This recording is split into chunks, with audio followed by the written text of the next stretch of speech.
Hello, everyone. Welcome to our talk and thank you for joining. Apologies for the slightly late start. We've had some technical difficulties, but how fantastic that we can have a panel of people talking from across the African continent on this global stage. So really fantastic that we're here, and thank you again for everyone who's joining. So my name is Tessa Brunette. I'm an associate at Arup and I'm based here in Cape Town, South Africa. I lead our team in the city, as well as our sustainability and climate activities across Africa. We are here today to talk about planning for resilience in the face of climate change and urbanization. There'll be a discussion and perspectives from practice and policy across Africa. The African urban population is forecast to double by 2050, and Africa will be home to 6 of the world's megacities by 2030. This growth is happening in a resource-constrained environment in a context of huge inequality and widespread poverty. Growth in Africa must tackle the inequalities and provide infrastructure and services for all. All the while, climate change is going to have the biggest impact on the poor, and cities in Africa are going to be amongst the hardest hit across the world. Today, my colleague Caroline and I will facilitate a conversation between key thinkers and planners from 3 cities across the continent: Lagos, Cape Town, and Nairobi. We're going to canvass their local perspectives on this apparent paradox between rapid urbanization and resilience. Our objective is that through the evocative conversation, the steps taken by cities across the continent will be foregrounded and experiences shared that demonstrate commitment and positivity for the future of resilient urban growth in Africa. Through our combined efforts, we have the ability to transform how our cities are developing and create cities where people live dignified lives in a way that works with our natural environment and not against it. Our efforts in Africa have the potential to guide global resilience interrogations, especially with relation to socioeconomic considerations. Please ask questions. We would value contributions from all of you watching, and we look forward to the stimulating discussion. Now over to my colleague and co-facilitator, Regional Director for Arup in East Africa, Caroline Ray, to introduce our panelists and start the conversation. Over to you, Caroline. Thanks very much, everybody, and good afternoon, good evening, good morning, wherever you are listening from in the world. As Tessa mentioned, we have 3 amazing panelists with us this afternoon from the 3 regions within Africa, from West Africa, from East Africa, and from South Africa. And so I'd like to introduce each one of them to you just now. First of all, I'd like to introduce Mr. Lukman Oshodi. Lukman is an urban planner by profession and currently a project director at Arctic Infrastructure based in Lagos, Nigeria. Arctic is a private sector organisation focusing on infrastructure delivery, urban development and the environment.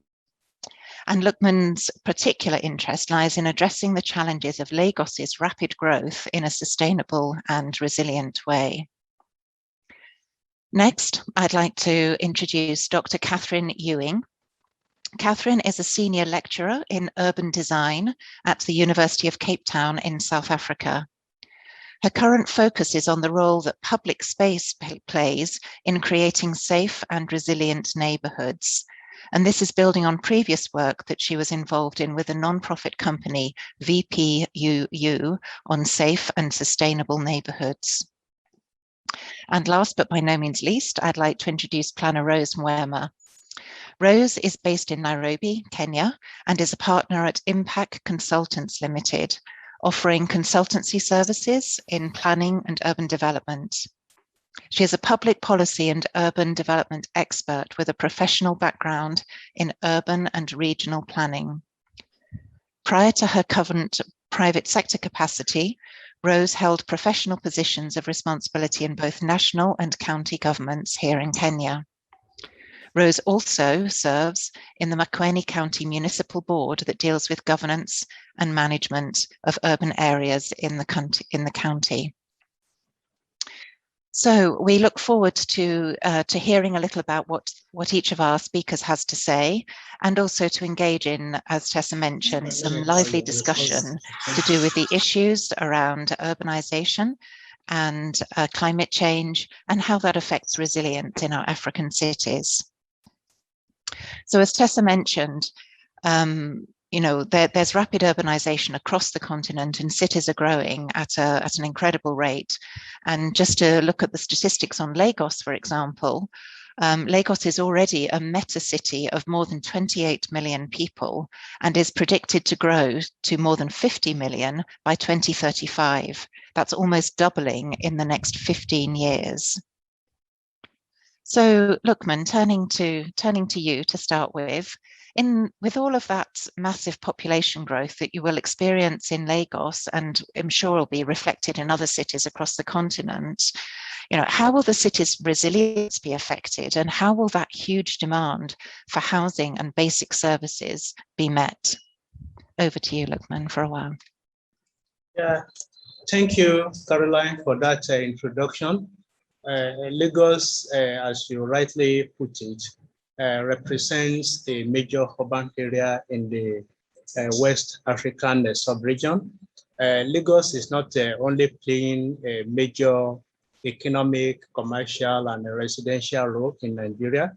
It's equally a city that is serving neighboring countries in the West African region. Name them cities like Cotonou, Accra, Abidjan, Freetown. They all are interconnected to Lagos one way or the other. So with about more than 28 million population in the city of Lagos, it presents a huge challenge in the area of housing and of course in the area of infrastructure. So right now, we currently have about more than 8,000 people per square kilometer, which is far above the global average of 150 persons per square kilometer. So on a daily basis, we keep recording a migrant population from different parts of Nigeria and the West African sub-region who come into the city of Lagos to look for one opportunity or the other. So that means in the area of housing, there is a huge demand for housing. In the area of infrastructure, basic urban services and infrastructure, there is a huge demand for these services. And from time to time, these services or this demand are not being met appropriately. So the rate of service is far higher, the rate of demand is far higher than the rate of production of these services and urban infrastructure. For example, if we look at housing, if we look at the waste management aspect, if we look at the energy, if we look at the transportation system, to cope with this demand is quite a big challenge for the policymakers in the state. But having said that, we agree with me that the issue of resilience, both in the shocks and of course the stresses that any city can have, all these are closely interconnected to the issue of housing. Because if we look at the flooding aspect, flooding is closely connected to residential areas and of course the business community. If we talk about the transportation which is undergoing a stress, that is equally connected to the issue of housing as well. If we look at disaster issue, management of a disaster that could happen at any point in time as the city is growing, this is equally connected to the issue of housing. So housing plays a major role in defining the resilience index of the city of Lagos, because housing is like the central area, the central theme for issue of resilience in Lagos. And of course, the resilience Lagos resilience strategy developed as at sometime 2020, before we had the COVID-19 crisis. That document was very explicit on the status of housing in the city of Lagos. That is document, the strategy is relying on 3 pillars. The second pillar of that document, which has to do with the efficient city. Under that efficient city, we have a goal 4, which specifically talks about housing, how housing is fitting into the resilience of Lagos. And 3 key initiatives were outlined in that resilience strategy for the city of Lagos. And that include strengthening the urban planning process, and of course, strengthening the affordable housing provision. And the last one is to really to have a regeneration of urban slum communities we have in the city of Lagos. So with this 3 initiatives, it is expected that in the next 10, 15 years, the city will be able to respond appropriately to the issue of huge population that we are dealing with, vulnerability index that the city is dealing with from time to time, and of course the resilience issue, the ability for the city to really be strong in terms of responding to different shocks and stresses that will be coming up. So the city is at the peak, is at its peak in terms of absorbing many population at the rate of 3.2% annual growth rate. But then the policymaker, they are coming up with different strategies to address some of these shocks and stresses that are accompanying the rapid rate of urbanization, which the Lagos is seeing now. So, and we are looking currently at 28 million. We are looking at in the next 10, 15 years, when the population gets more than this figure, how will the city cope? What should city be doing to ensure that we are able to attend to the needs of the majority of the city? One key thing that we equally need to keep in mind is that before the advent of Lagos Resilience Strategy in 2020, we've had what we call a Lagos State Development Plan, which spanned from 2012 to 2025. In that document, the document acknowledged that 70% of residents of Lagos lives in informal or slum settlement across the city.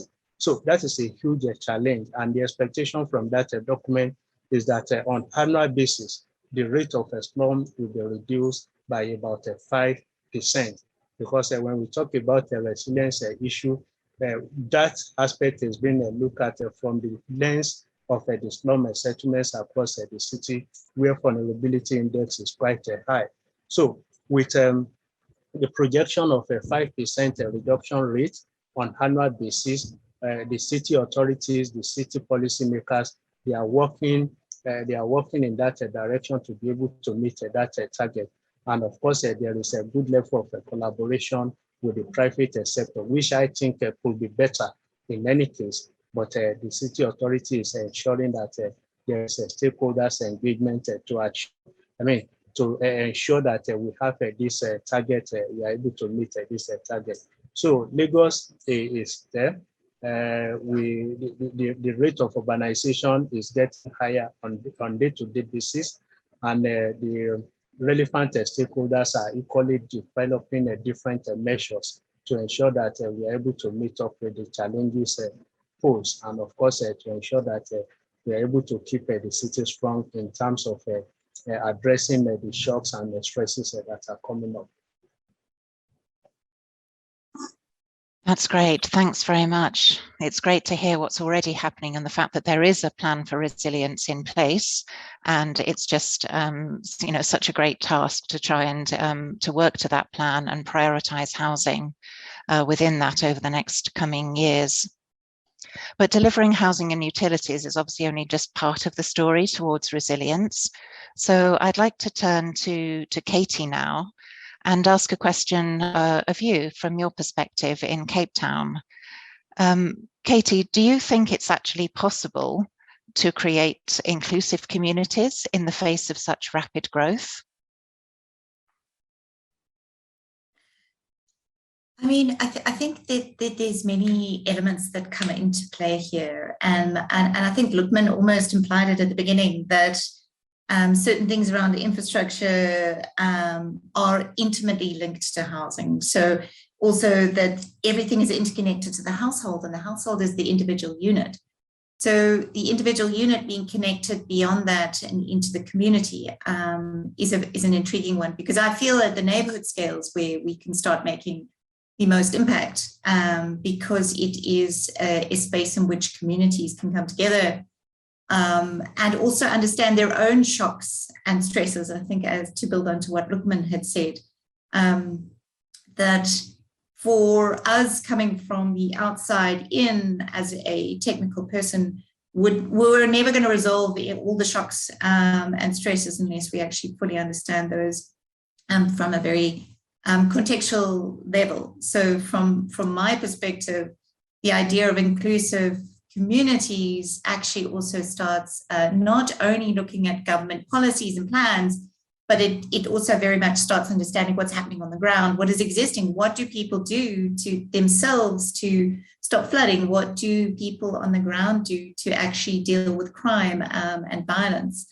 and their own initiatives that actually are fundamental to understand, to be able to even start putting solutions on the table. Great, thank you. And as an urban planner, as an urban designer, what changes should we be making, and how should we be going about urban design in order to to improve resilience in the cities as they grow? Perhaps you'd like to share your experiences and thoughts. I can share a quick presentation. Great, thank you. Yes. It says the host disabled participant screen sharing. Okay, well, maybe I'll just talk about it. I think I've been looking at particular conditions in an area, a neighborhood known as Gugulethu in Cape Town. It has good location aspects. It says screen sharing is available. I will try again.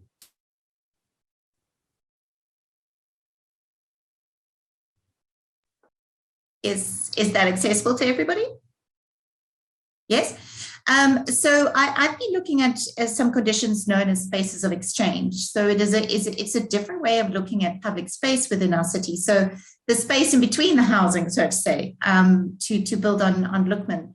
But I've been looking at ways in which we, as urban designers, to build on your question, should be landing our focus, not only in a COVID landscape, but in one which is around resilience.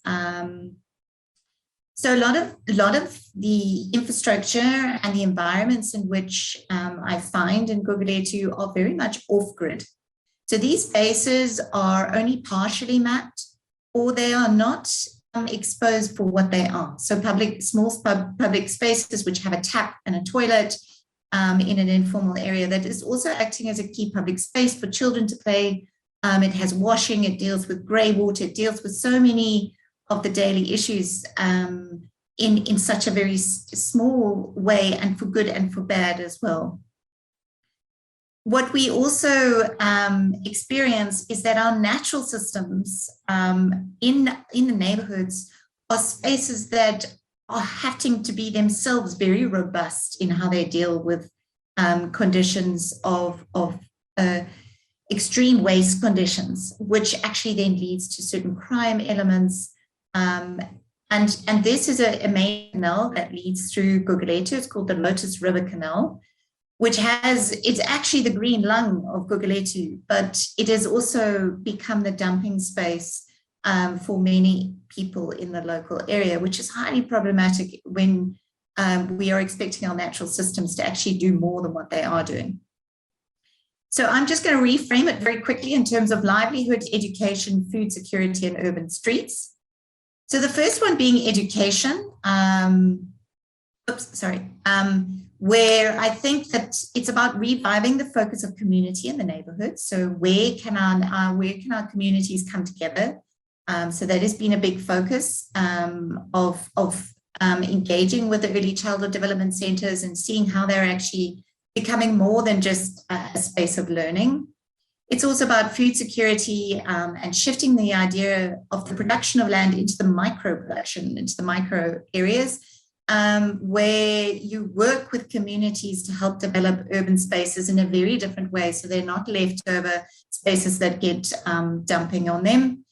And then in terms of livelihood, and this also links into the housing question as well, is that how can the house do more than just be a space to sleep at night, where many of the houses in these areas they function as plaza shops and backyards. And it's about building on this local knowledge and also questioning what housing means for us and the home and the household to be able to cater for an improved quality of life. And lastly, I think it's about how do we connect all these spaces, these community gardens, these early childhood development centers through our streets. So our streets in South Africa, in Cape Town in particular, are dangerous spaces. They're not safe streets and they're not safe spaces. So how do we actually start reimagining the public streets as our commons and our spaces in which we work, we play, we sit, we eat, we drink. So this is just a small project I've been working on in Gugulethu, where we've been working with the students, where we do Gugulethu walks and we do Gugulethu talks to build up that local knowledge that I was talking about earlier, to be able to get to a point where we can actually make informed design interventions. So this is a small little alleyway that we've this has been led to, which was in April 2021, where we experienced large dumping going on. The community got together and they cleaned up the space in September. And now they have a whole program around how they're going to do maintenance and operation. And this is just 50 meters long by 6 meters wide. And now the community are in a process about dreaming about the space and what they can do. And they want to paint, color, and do all sorts of kind of fun things. But this little space, this 50 meters by 6 meters, brings the deepest urban challenges that we have in Cape Town of crime, dumping. We have so many issues going on in such a small space. And this for me is about the resilience in terms of how we can turn those into safe spaces. So that's just very quickly my presentation. But I think that those 4 elements for me are the elements that where we can start pulling and pushing that idea of resilient and safe spaces in which communities can thrive and not just survive. That's fantastic. And I love on your, I think, penultimate slide, talking about people are now dreaming about that space and really imagining that potential and bringing it to life. So that's a fantastic story. So thank you very much for sharing that, that little case study with us. I turn now to Rose and ask, with your experience both in national and county governments, your ongoing experience at county government level, the scale of the challenge that we have in our African cities, with the population growth, with climate change becoming more and more apparent, do you think that the policies and the governance support the delivery of everything that needs to be done, or do you think that there's more that is required? Rose, what are your thoughts?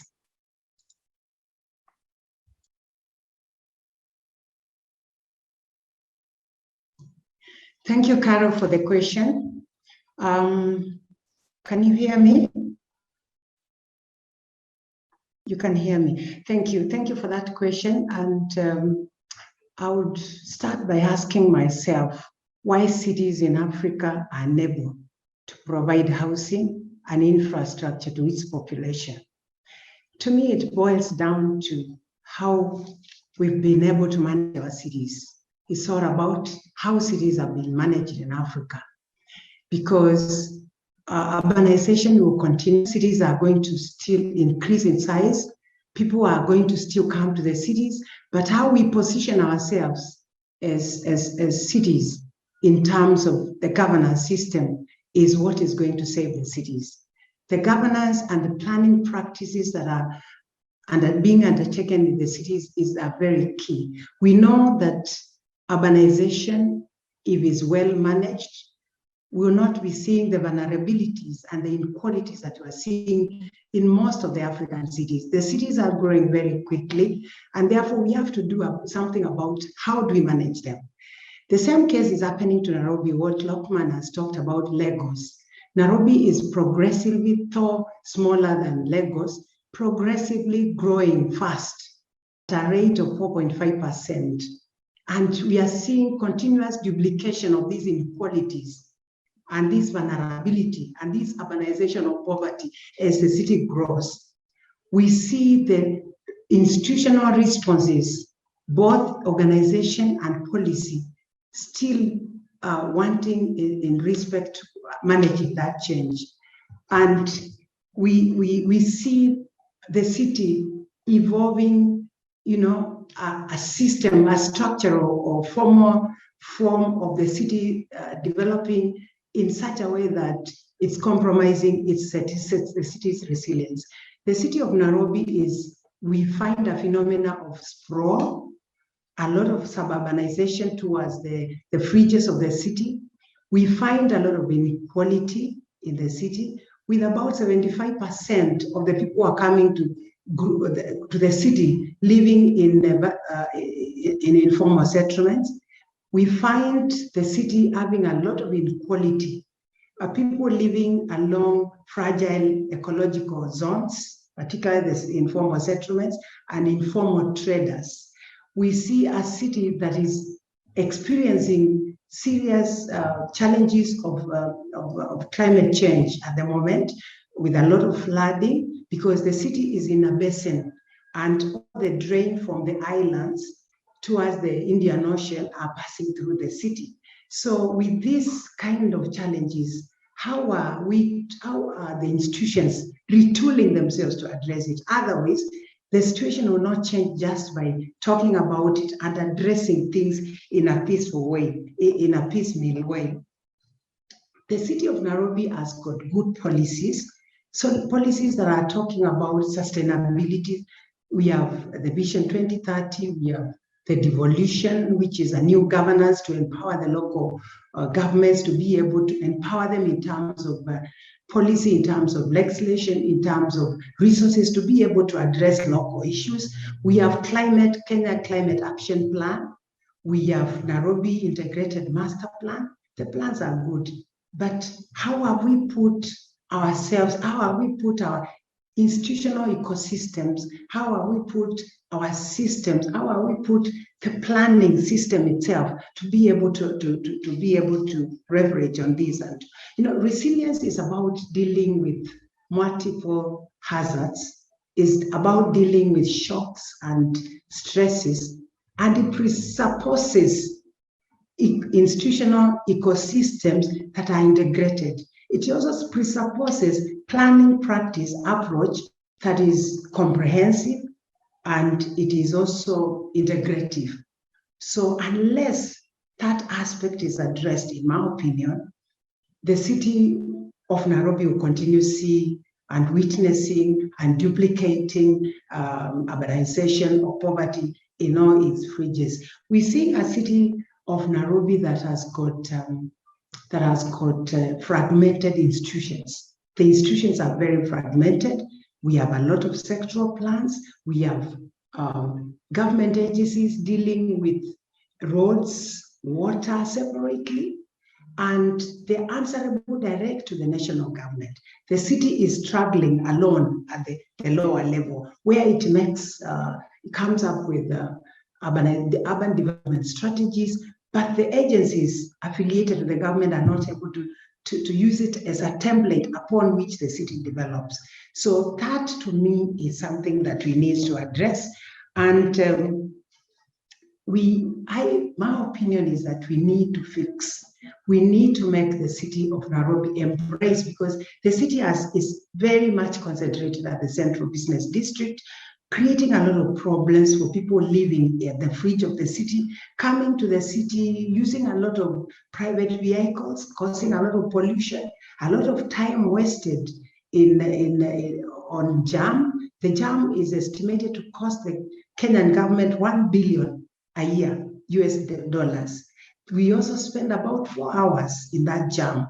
And so my opinion is that, and this is not even my opinion alone, the existing current plan for the city proposes a polycentric development. And this polycentrism is not just devolving or centralizing the agglomeration of activities, but also even institutions. Create cities that are autonomous out there.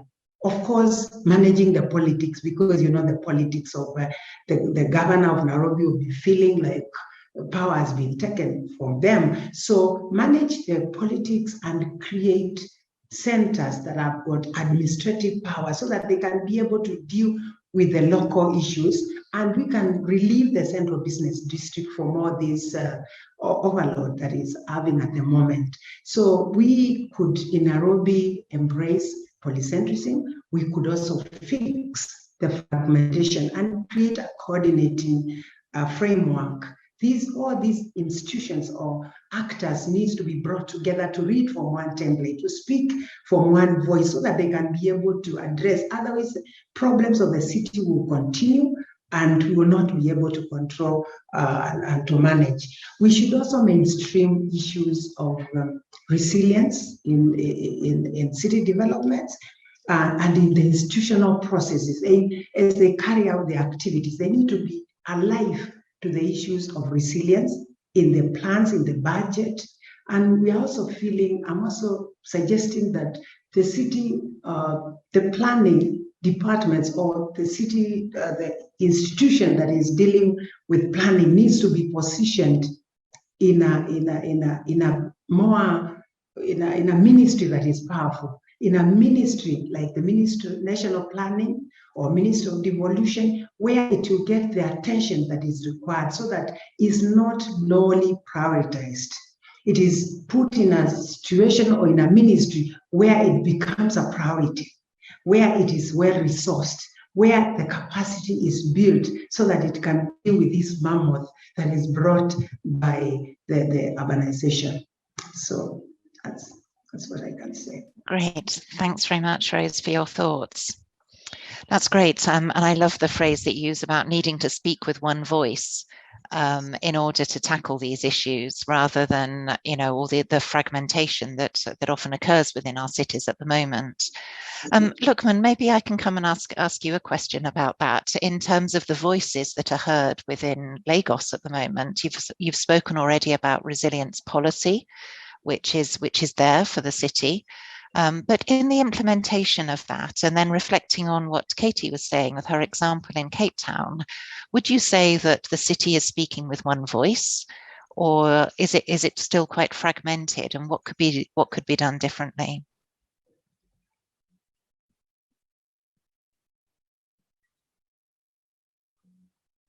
You're on mute, Lukman. Yeah, thank you, Caroline.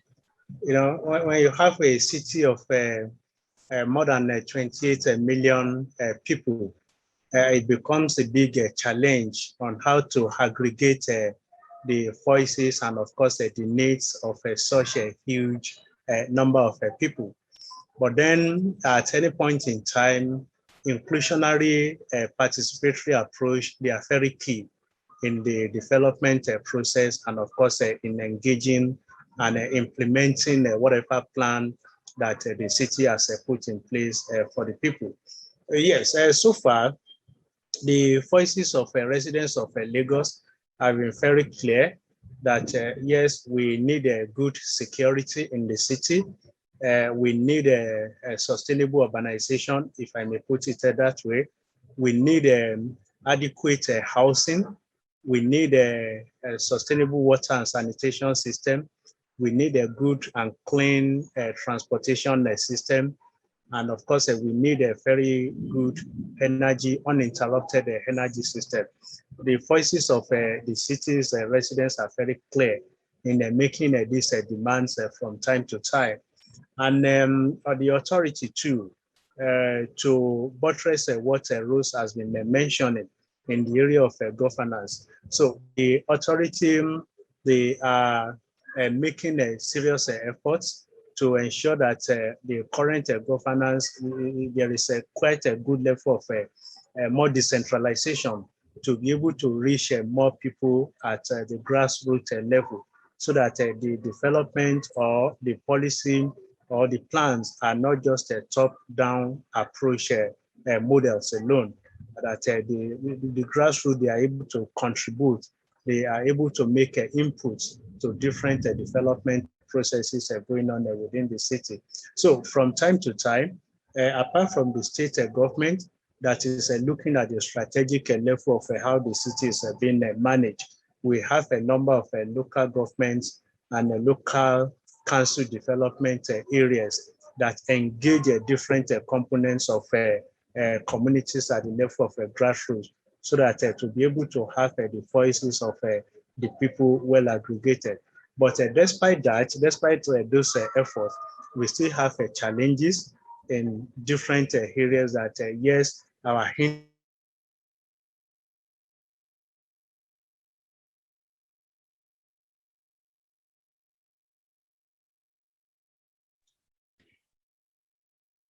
Okay, it looks as though Lukman may have frozen there for a moment. We'll have to see if he's able to get back to us in a short while.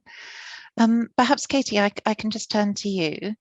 And following on from that idea of, inclusionary consultation and participatory process in order to kind of come up with some solutions in those informal settlement and lower income neighbourhoods that you were illustrating to us before, what would you say is the awareness of climate change and how that is going to further affect people within those neighbourhoods? Is there any further awareness or any education that could help strengthen the voice for those citizens and how their neighbourhoods need to adapt and change in the face of what will be coming in terms of climate change? Yeah, I mean, I think that's quite an interesting question, and I don't know if I personally have ever asked that direct question. But what I have found in a lot of the areas in Cape Town is that a daily occurrence of a disaster is probably more troublesome.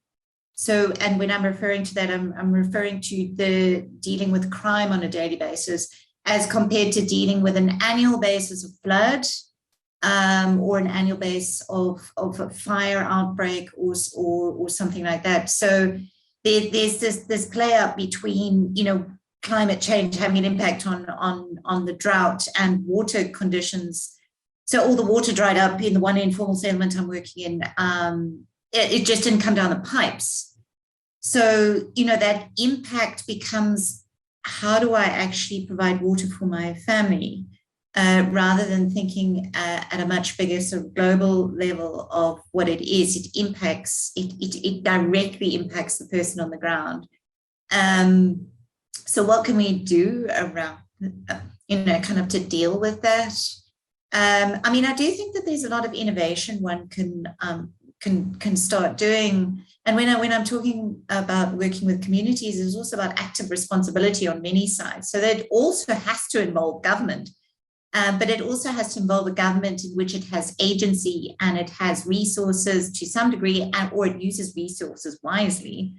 And there needs to be capacity and the commitment to be able to do it. And that's from all sides, not only from community side. I have found as an intermediary, that is a very important part in the play. And I think Rose had mentioned somewhere around partnerships. So how do we bring these partners together to work together around awareness and education? I've done a lot of work with early childhood development. So starting at a very young age in terms of how do we use water, how resourceful is doing things. Do we use grey water? Because grey water in some of these environments is very, very actually toxic. And it's not necessarily grey water that we would be able to filter and, kind of reuse. So I'm talking about very everyday sense of using and practical ways of trying to actually deal with the impact of climate change in a very local context. But I do think that there's some exciting things out there that one shouldn't pass over. That deals with. Do you have some examples you can share with us? So I always love it, and I can never. And it's called the hippo. I think it's called the hippo, where you push water along in like a wheelbarrow, and so you would push your rolly bin to the borehole and you fill it up with water. So it means you can actually move a lot more fresh water around informal settlements I'm talking about particularly, which don't have roads, and so it's much easier to work with.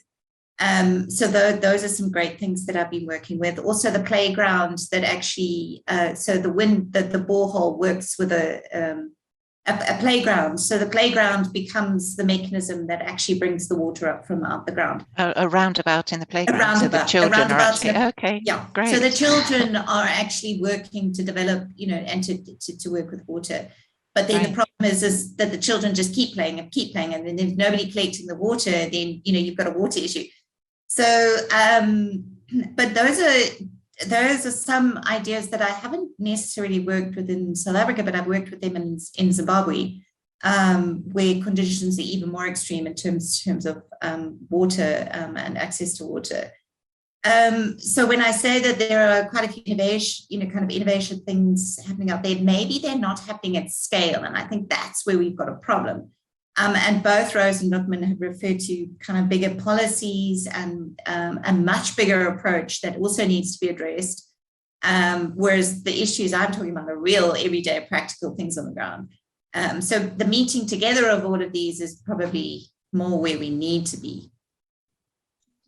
Okay, that's great. Rose, do you want to share any thoughts on the same thing in response to Katie? Can you think of examples of innovation that you've come across that could be scaled, perhaps? Yes, I could. I quite identify with what she's saying, but I tend at the end to think that even the community activities that are happening in the community have to be coordinated and have been to be responding to a bigger goal where the city wants to go. I want to give an example in Nairobi of a settlement that is being upgraded called Mukuru Kwajenga. It is a project that is happening in an informal settlement with diverse communities, and the city came up with a program where they gazetted the area to be a special planning area so that they can be able to allow innovation. It is aimed at, the program is aimed at adaptive urban regeneration, slum regeneration. So what I find the success of that project is that all the institutions are together. They are speaking from one template. They came up with a plan on what they want to, the plan detailing the regeneration, and institutions came in, and the institutions were taking their parts, but they're all answering to one template that is guiding that slum upgrading or slum regeneration. And therefore you find the effects are being seen. It's actually being seen as the best practice in Kenya in terms of approaching slum upgrading or slum regeneration, because there's synergy that is put together by the organizations. But if we allow, because there are many little small settlements within Mukuru, it's a big slum, and therefore there are groups, there are settlements by different names. If we allow everybody to do what they want in wherever they are, the whole overall goal of improving that area, improving the livelihoods, improving the living conditions, addressing issues of resilience and climate change issues of ensuring everyone gets a benefit from that upgrading will not be realized. So I see Mukuru as a good example in overall the way the city should be. They should have all these organizations come together. There should be a way they coordinate what they are doing. And Carol, you live in Nairobi and you know how everybody is doing what they want everywhere, aiming at just developing the city. I wish we were making presentations. I had put a good diagram to show this. But what I'm saying is that it's always good. And I think cities in Africa, not only in Nairobi, they will only succeed if they fix that fragmentation and speak from one template so that the city can be able to run. I think I saw this unity and these frameworks embraced in Singapore in terms of the way they do things. And I saw, to me, I felt like it is a good way of doing business in the city so that you can manage urbanization. That's great. Thanks, Rose. And welcome back, Lukman. So glad that you were able to join us again. We're just talking about the sort of participatory process and trying to bring both members of the public and government onto one page, onto one template, as Rose has put it, in order that everyone is working towards a common goal, and that even the definition of those goals is a shared goal rather than something which is imposed top down or is just sort of being imposed from bottom up. Or what's your example in Lagos in terms of that participatory process? In that, you know, you've spoken about there being a resilience plan that has been developed by stakeholders within the city. Is there public awareness of that? Are people able to innovate and do their own thing in order to work towards that plan? Or is there more awareness that's needed in terms of sharing what the city's goals and ambitions are in terms of improving things so that more can participate, whether that's private sector or through community-based and non-governmental organizations? Yeah, thank you, Caroline. Yes, I went off for a few seconds because of the changing storm weather here, and of course, heavy rain here. Now, the participatory approach in some of the documents or laws and policy put in place by the government, it is expected that the issue of urban development plans are prepared by the government. And quite often, this has ostracized many people from participating in that process because they see the plans as a government document which a consultant perhaps needs to deal with and all that.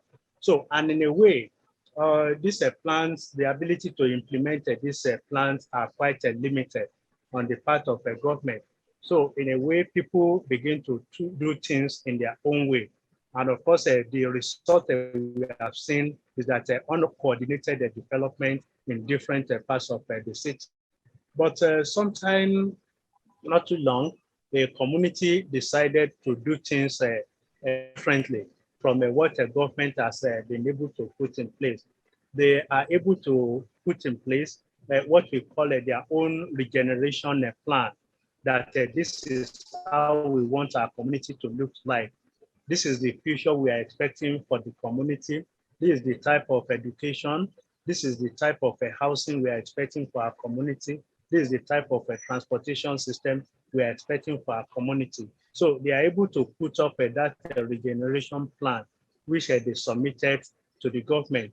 And that regeneration plan becomes a basis for the government to negotiate their continuous stay in that community.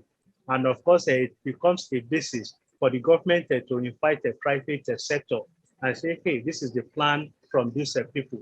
How can we take this forward from the point that the people stop? So it is an innovation within the city of Lagos. Not only that it has secured the right of the people to remain in that location against the forced eviction and the displacement being planned by the government. It has equally shown the way of how a sustainable community can be planned. And of course, there can be a community-led process that can deliver the goods, a win-win situation for all the stakeholders, including the community, the government, and of course, the private sector. And most importantly, the civil society organization that supported the community in preparing that regeneration plan. To me, that is an out-of-the-box thinking. That is an innovative way of really engaging different stakeholders, ensuring that their voices are well articulated, and of course, the voices of the government or the interest of the government in seeing a sustainable community is well accomplished within the framework of a community-led process. So to me, the community is known as a Mapuko Iwaya waterfront community in the coastal area of the Lagos state. So today we are having a very vibrant discussion with who will be the developer, and they are looking at how investment will come in to support the different activities within the community, and of course turn the community into something else that every Lagosian be proud of. So that is where we are. To me, that is quite innovative. That's great. I've just got one final question because we're running out of time. And I don't mind whether Katie, Rose, or Tessa, whether you would like to answer this one. We're hearing everything about climate change at the moment, obviously with COP26 on, and I'm sure that we're going to be seeing even more in terms of climate mitigation and climate adaptation policy that's going to be strengthened, going to be written in bold in all of our countries across Africa, with extra stimulus coming from the discussions that are happening over these 2 weeks in Glasgow. But even if those policies are written, are strengthened, are implemented, will that achieve resilience within our cities, or is something else needed as well? I don't know who if anybody, would like to answer that question, Lukman, as well. Yeah, yes, climate change policy that has been drafted in the city of Lagos, and of course, the Ministry of the Environment and the Water Resources has been in charge of that. And the thing is that in the area of transportation, I could see the resilience of the city being strengthened through the climate change issue, or the issue of the resilience is becoming so potent in the city. I could see a lot of changes coming in that direction. In the area of waste management, which is equally very key to the city as well. So I could see that the issue of resiliency being strengthened through that climate change policy. So I foresee, I foresee a whole lot in the future by having that climate change policy in place in a city like Lagos. Fantastic. That's population to deal with. Thank you very much. Thank you. And on that positive note, I'm going to hand back to Tessa just to give some closing remarks and thank our speakers. Thanks, Caroline, and thanks to each of our speakers. It's been a very stimulating discussion. I've been particularly interested in how we are actively solving challenges and thinking about ways that we in Africa can actually provide global leadership. So key messages for me through the session are related to the need for bottom-up, a community-based approach, but importantly alongside a top-down and government approach, and in order to get the best outcomes. Tied to this is very much around a participatory approach. And also thinking about how spaces need to fulfill multiple purposes for maximum resilience and impact. So this is really important from a socioeconomic as well as a natural systems perspective. And of course, alongside this, we have in Africa a very, very prominent issue with regards to the cost of urban sprawl on our citizens. So for instance, workers and work seekers who are spending up to 4 hours a day sitting in traffic, trying to get to where they need to go. And the cost of that has a direct impact on their lives as well as the economy. And then finally, what I found really interesting in our discussion was the need for solutions to be scaled. So I think a lot of the solutions that we're exploring and that we discuss often happen at small scale, but really to get the most impact, we need to be thinking about how they could be scaled. So it's exciting to think about how we're tackling these challenges faced by population growth in Africa in the context of climate change in a thoughtful and exciting way. Equally, there are challenges that we need to deal with head on, and it is through sharing our experiences and lessons learned that we can respond in our own cities across the continent. So I'd like to thank everyone again, and thank you to our audience members who joined, and have a good day. And let's move towards dignified cities for everyone. Thanks, everyone. Thank you, everyone. Thank you.